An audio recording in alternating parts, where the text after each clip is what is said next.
Merhabalar. Bugün Aysel Sultanımın yaptığı iki farklı patlıcan tarifini birleştirdim. Biri fırında nefis bir patlıcan yemeği, diğeri klasiklerden çok farklı Ali Nazik tarifi. Hadi bakalım hangisi favoriniz olacak? Patlıcan yemekleri sevenler için kolay ve pratik akşam yemeği tarifleri. Öncelikle Adana patlıcanı, Antep biberi, patates, kabak ve kapya biberi tertemiz yıkıyor. Gümüş gibi parlatıyor. Sırayla doğruyor. Aysel Sultan'ın mutfakta zaman geçirmeye bayılıyor. Terapi gibi geliyor. Ben de onu seyretmesini çok seviyorum.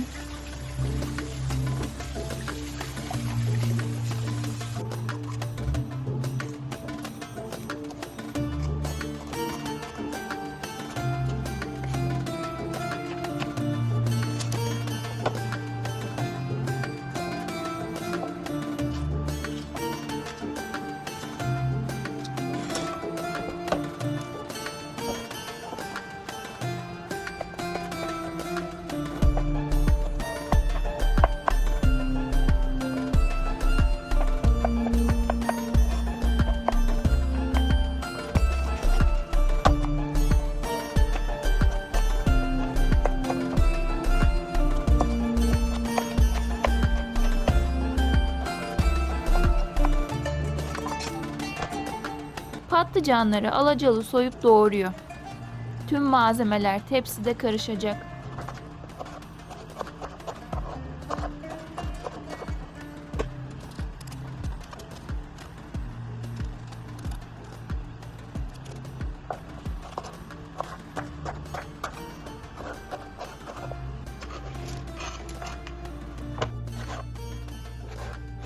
Üzerine tuz ve zeytinyağı gezdiriyor. Bir güzel harmanlıyor.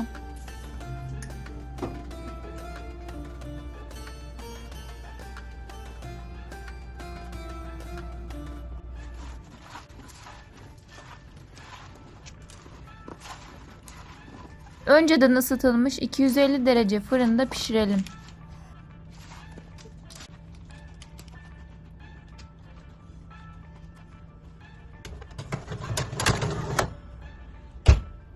Lezzetine lezzet katmak için Ankon domateslerin kabuğunu soyuyor.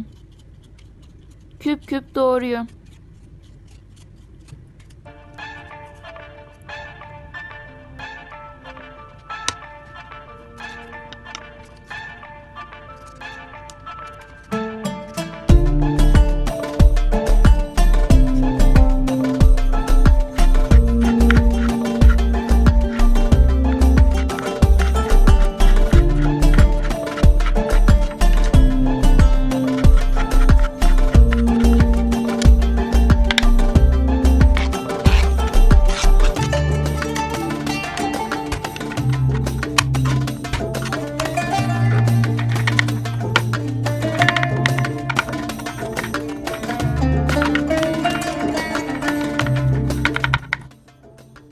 Zeytinyağı ve tuz ilavesi yapıp sosumuzu pişiriyor.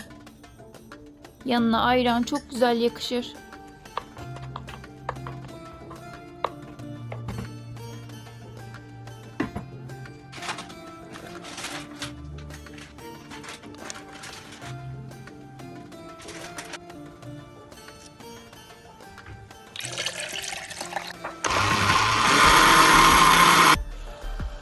Sarımsakları ekleyip ocağı kapatıyor.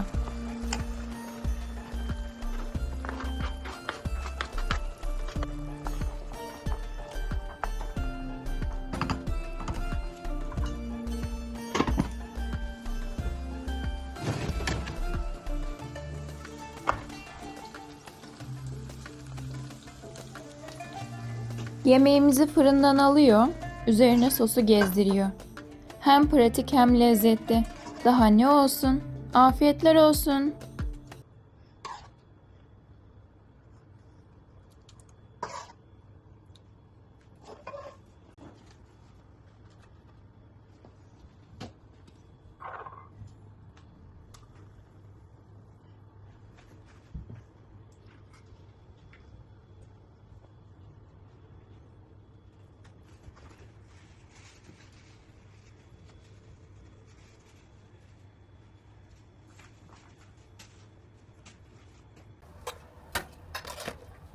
İkinci yemeğimiz Ali Nazik tarifi.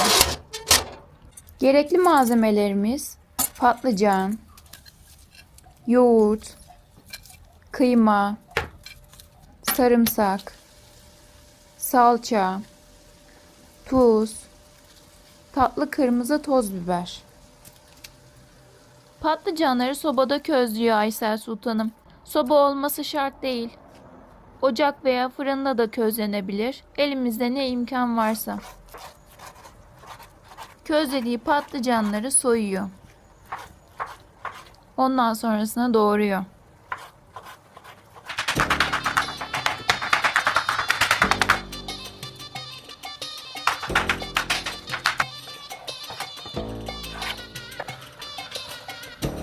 Kıymayı tavaya alıp kavurmaya başlıyor.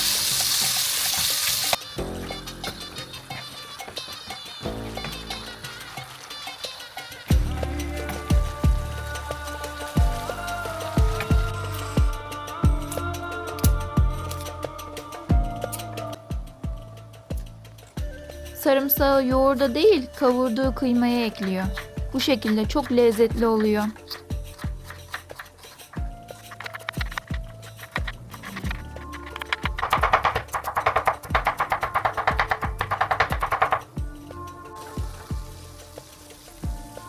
Kıymanın üzerine sarımsak, salça ve tatlı kırmızı toz biber ekliyor. Biraz daha kavurup ocağı kapatıyor.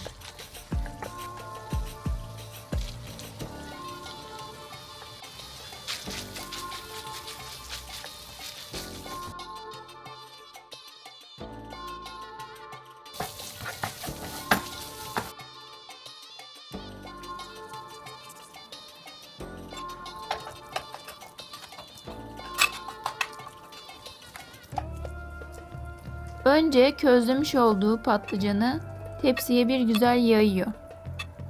Üzerine ezdiği yoğurdu gezdiriyor.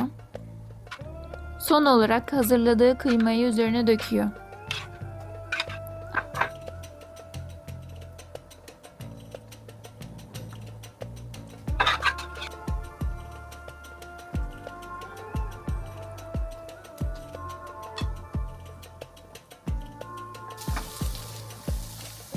Aysel Sultan'ın ellerine sağlık. Patlıcanlı yemekler hazır. Siz en çok hangisini beğendiniz? Beğeni ve yorum yaparsanız sevinirim. Abone olmayı unutmayın. Allah'a emanet olun.